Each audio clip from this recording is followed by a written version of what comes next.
Hi guys, this is another video from my YouTube channel. Haven't uploaded very much, but as you can see, got myself a new lawnmower.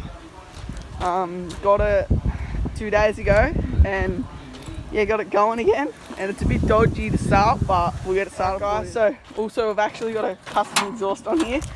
I just built it. It's a little straight plop, bolt straight on there. Alright guys, so I've just got it started.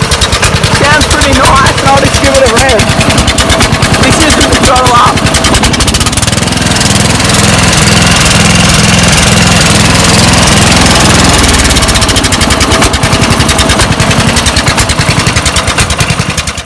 Alright guys, so it's the next day and I've fixed the wiring on my lawnmower to make it a push button start.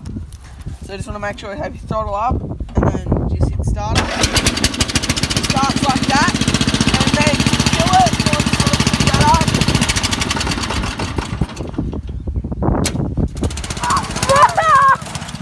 Alright guys, now it's the video of Layla driving it.